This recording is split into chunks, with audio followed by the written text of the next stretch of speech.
the GPS froze and the phone blinked off. I panicked and looked for shelter to pull over and waited out. That's when I saw a small, rotting wooden structure just off the road.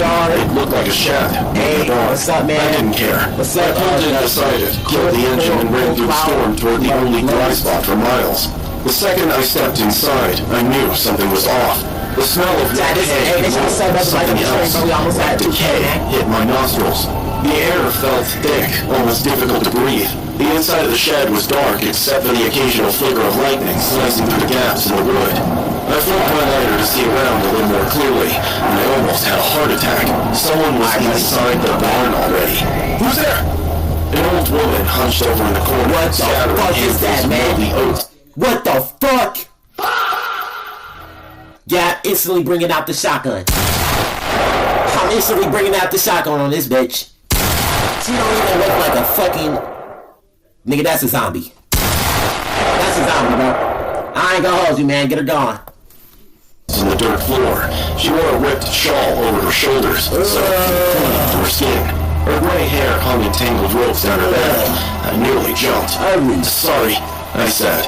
I'm just taking shelter for a few minutes. I'll leave once the rain eases up. She didn't look... Nigga. I would not say a word to that thing. Hey, I mean, hey, appreciate the sub, man. Appreciate the sub. You know what I'm saying? I ain't gonna hold you. That is crazy. Look at me. She just kept mumbling. The horses hate going hungry.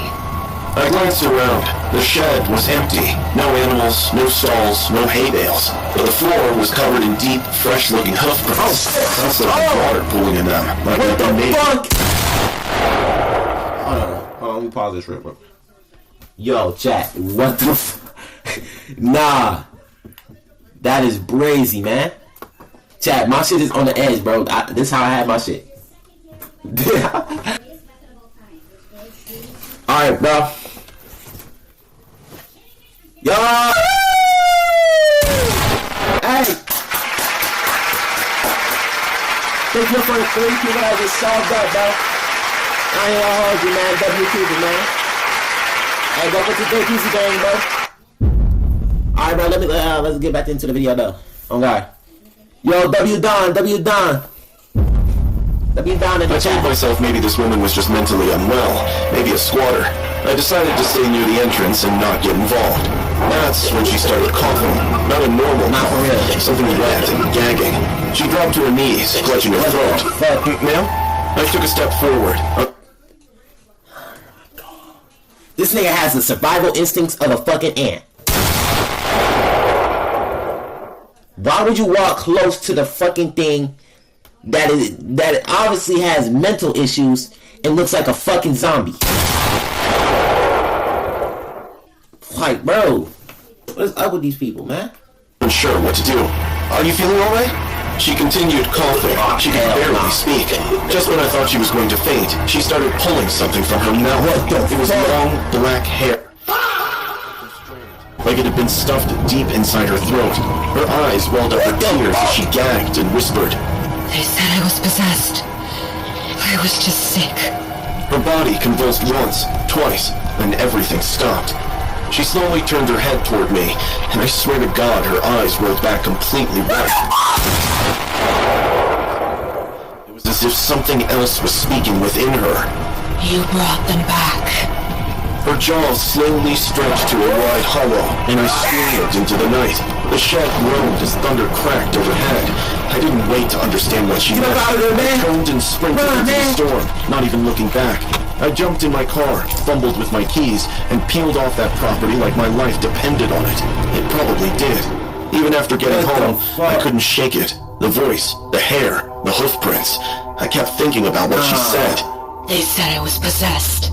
I spent half the night looking it up. The shed, I learned, was part of an abandoned property tied to a story from 1994. A woman had lived there, young, schizophrenic, reportedly hearing voices and harming herself.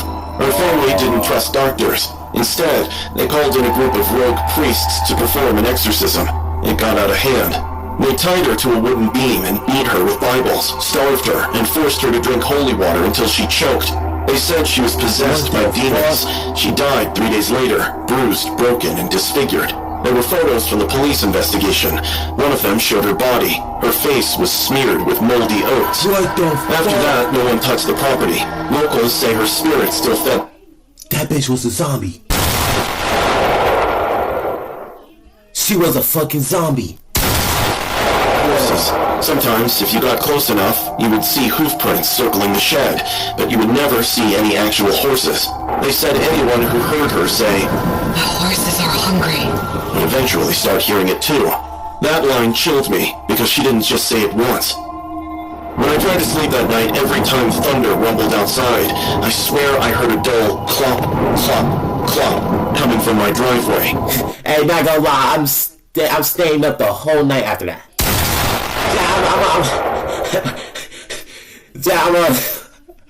I'm gonna watch a fucking cartoon, Amazing World of Gumball. Give me a ice cream and a cup of hot cocoa. I don't know if I'm gonna forget about that shit so fast. The next day, I went to check my car, and there were muddy hoof prints in the hood. Yeah, I moved apartments within a week, threw out the car, and changed numbers. I don't drive Uber Eats anymore, but occasionally, when it rains, really rains, I'll wake up in the middle of the night and smell oats. Wet, rotting oats. And faintly... Oh, man, I skipped too fast. I skipped too far. Holy shit. Holy jump scare. Holy jump scare, man. Oh my god. So I ain't gonna mean to scare my back. Holy jump scare, man. Night downtown changed me forever. It started like any other delivery. A double cheeseburger meal to an apartment and around... Hey, shout out to all the Uber Eats niggas. Hey. Oh my god, man, they really be working their ass off, bro. Chad, bro, I seen what they get paid, bro. They only get like paid $13 per drop off. It kind of depends on the meal though. If you like get a big ass meal, they paycheck gonna be bigger. But if a nigga just order one fry from McDonald's, one small fry from McDonald's, my nigga. Somebody's gonna have to pick that shit up. Or if they don't pick that shit up, they get a ban. I don't know why that shit. Nah, that's low key crazy. Nigga can order a sauce packet and then still have to drop that shit off. Hey. Shout out to them niggas.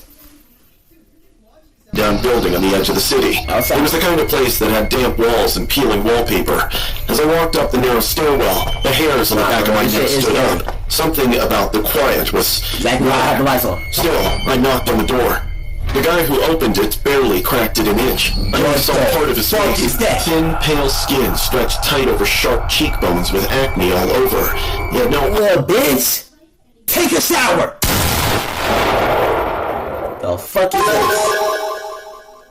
Hey, not gonna lie, if I seen this nigga, I'm the type of nigga to get so scared, I'm gonna start hurting niggas. Chad, if I get scared, I'm gonna run at you, man. Somebody scaring me too badly, it's gonna be a problem. Hey, I don't know, man. I had to get a couple hits off before I get out that bit. Eyebrows, a bulbous bald head, and gloomy eyes that looked like he was suffering from some disease. Here's your order, sir. He snatched the bag from my hand and looked inside to check something. Then he looked up at me with an expressionless face and hit. This nigga got that Mega Man head. Big ass head. You forgot the sauce. Man, fuck your sauce, bitch! I'm gonna slap that nigga in the fucking big ass head, man. I can stack 4 stacks of bread on that nigga's forehead, man. Receipt. No mention of extra sauce. Sorry, I can check my car really quick. Maybe it fell out. But that nigga needs to respond and slammed the door in my face. I turned and headed down the hallway. That's when I felt a jab in my lower back, and everything went black. Bitch. I woke up in a bathtub. The cold porcelain brushed against my skin as I tried to move. My ankles were zip-tied, wrists bound in front. The room... Chat, this is why I never turn my back in narrow hallways. Chat, that is low-key my worst fear. Somebody running at me inside the hallways. Inside the hallways, I would get. I'm running. Chat, y'all gotta understand. There's some shit you just can't get away from. This might be the one. Like something had been applied to it. When I looked in the mirror above the tub, I almost screamed. Someone had smeared sauce across my face like war paint. It was a mix of ketchup, mustard, and something else. I started panicking because everything about my situation screamed death. Hello? Anybody? Why are we worrying about sauce when you're in a fucking bathtub tied up and ready to get booty fucked? Hey, that nigga, I ain't trusting nobody with a big ass head like that. That nigga tied him up, hit him in the bathtub, and rubbed some random ass mixture of sauces on this nigga's head. On his whole face. Alright, bro. Hey, have a good night, man. I'll be back tomorrow. What's happening?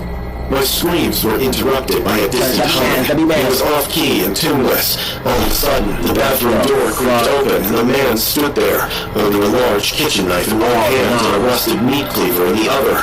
He wore a plastic apron and that same blank expression. Sharpening the knives by rubbing them against each other, he spoke to me. Rise and shine! Slow cooked or raw? You decide. He set the knives on a towel beside the tub and walked to a nearby counter where I saw cleaning supplies. There were bottles of drain cleaner, bleach, and ammonia resting on the counter. My mind raced. Was he going to eat me? He kept talking as he paced, humming and muttering.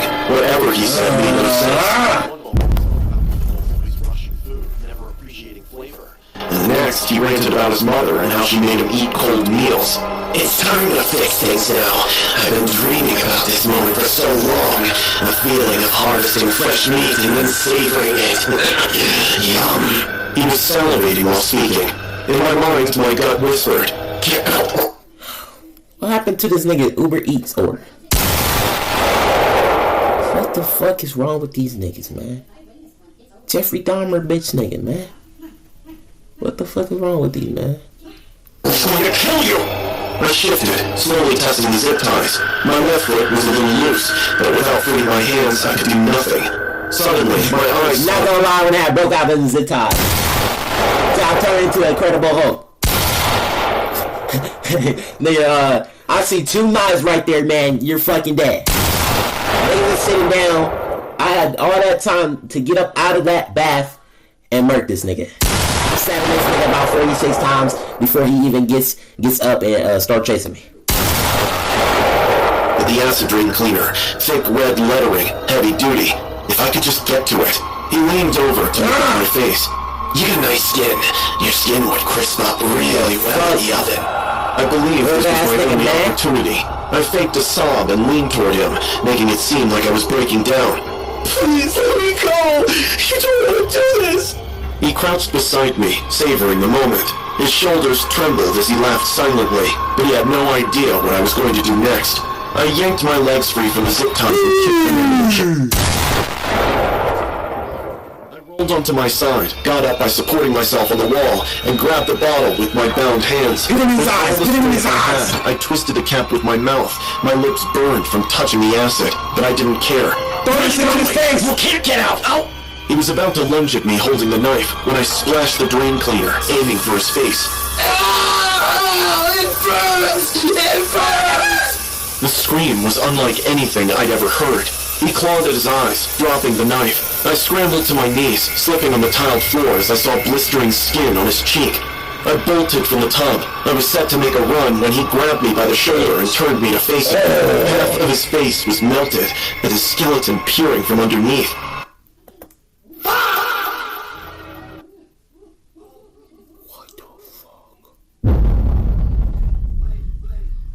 I'm having ultimate nightmares. But he couldn't hold on to me due to the pain. I freed my hands using the meat cleaver and ran down the hallway.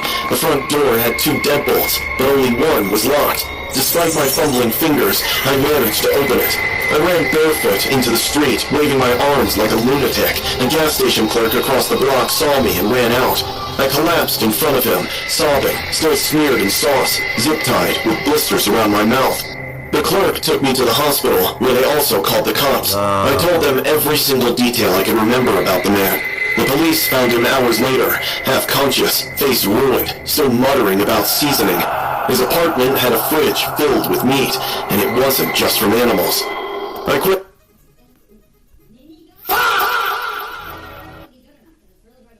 Wasn't just from animals. Chat. Just know, all people are not the same. Uber Eats after that. I can't even walk into a fast food joint without breaking into a sweat. Every so often, when I close my eyes, I still hear his voice. I often get nightmares where I see him next to my bed, wearing the plastic apron splattered in blood, holding 2 knives and sharpening them by rubbing them together. He grins ear to ear, and then asks, "Slow cooked or raw? You decide." Fuck you, man. It was a rainy Thursday night, the kind where thunder rumbled through the windows and the lights flickered just enough to make you uneasy being home alone. I've been living alone for years now, renting this 1-bedroom house a bit outside the city. I had just finished preparing dinner when I received the notification. Your Uber Eats driver is on his way. I assumed it was a mix-up or that someone nearby had typed the wrong address. Still, I locked my door and waited. I thought I'd politely decline the delivery and the driver would understand. 2 minutes later, a car pulled up. It was an ancient white sedan, not the usual Uber Eats vehicle.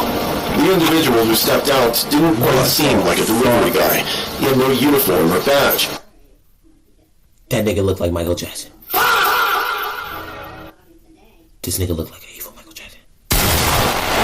Seeing him in a soaking brown hoodie and jeans soiled at the knees sent me into alert mode. But when I noticed his hands, I saw he was carrying the iconic brown paper Uber Eats bag.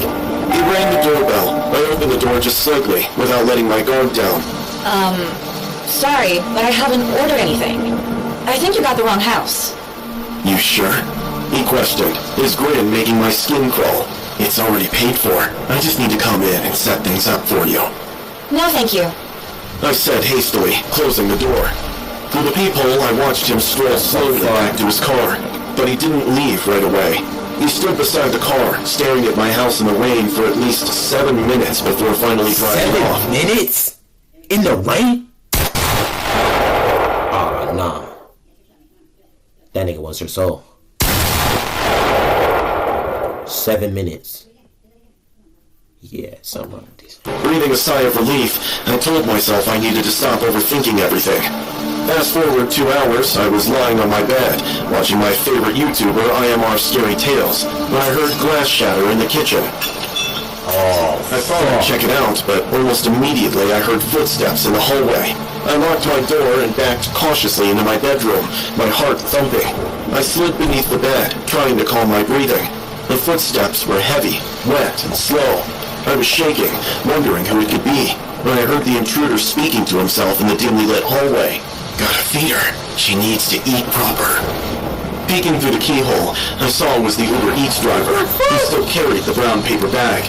The hallway light buzzed, flicking with every gust of wind battering the house. He was standing maybe 10 feet from my door, completely drenched, his soaked hoodie clinging to his gaunt frame. His head tilted like a confused animal, staring at the brown paper bag as if it were alive. Then, without a word, he reached inside. What he pulled out made my stomach drop. It was a sloppy, dark red blob, something that looked like pounded flesh. Entrails hung from it like ribbons, veins, bits of fur, maybe a tail. It reeked even through the keyhole. He raised it gently in both hands like a gift and whispered, "She needs to feed." Then he began walking toward my bedroom door. His steps were slow but deliberate, making sticky squelching sounds on the wooden floor. A trail of blood followed him, dripping steadily from his hand. As he got closer, I could see it clearly. Matted fur stuck to what looked like a dead animal, maybe a cat. Its face was crushed in. He paused outside the door, then started kicking it. The door shuddered violently. I let out a gasp I couldn't hold back. "I said you need to feed!" He shrieked, his voice cracking like a child's tantrum. He pounded with his fists, rattling the knob, screaming and howling. I grabbed my phone with trembling hands and dialed 911, whispering in a frantic rush. Someone's in my house! He broke in! He's trying to get into my room! He's not normal! Suddenly, the lock gave way with a loud pop. The door slammed open so hard it dented the wall, and there he stood. A rotten mess still in his hands. I tried to run, but he was too fast. He grabbed my hair and yanked me backwards so hard I hit the ground with a thud. I screamed and flailed, but he straddled me, forcing the cold, furry mass into my mouth. It tasted like rot, bile, and cat fur. I could feel the texture against my tongue, the bones, the matted whiskers, and something sharp that cut the inside of my cheek. I vomited all over the floor, choking and gasping. He clapped like a child at a birthday party, laughing with glee. She ate it! She did! I sobbed and spat fur and blood onto the ground as he knelt beside me. His eyes were huge and glassy, lost in a world of their own.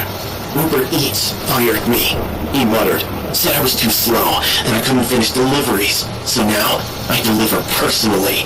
No one goes hungry if I can help it. His smile dropped and he started reaching into the bag again. I don't know what came over me, but adrenaline kicked in. I sprinted into the bathroom and slammed the door shut, locking it just as he began pounding on it again. Let me in! You haven't finished your meal! He screamed. I backed into the corner, holding a curling iron like a weapon. The cops were on their way. They had to be. Within minutes, I could hear sirens. The man must have heard them too, because the pounding stopped. When the officers finally broke down the front door and found me, shaking in the bathroom, I ran into their arms, sobbing. But the man was gone. The only signs of his presence were the muddy footprints leading from the shattered kitchen window. He had entered through it earlier, shards of glass scattered across the floor. On the kitchen counter sat the same brown paper bag. Inside it was another offering, the rotting body of a dead possum, twisted like roadkill, with a fork stabbed through its back. I don't live alone anymore. I moved cities and got a roommate, and even then I still sleep with a bat next to my bed. Every time I hear a knock at the door or the chime of a food delivery notification, I freeze. Yeah, bro. Hey, don't... Shit. Chat, don't trust anybody if you don't know them, bro. If they not your family member, bro. You know what I'm saying? Just always keep that suspicion about them, bro. Chat, don't matter if they your best friend, your friend that was with you for 2-3 years. Chat. At the end of the day, that's a stranger at the end of the day, man. Alright, bro. Hey, make sure y'all stay safe, bro. Alright. Shit crazy. Hey, man. W video. Shit.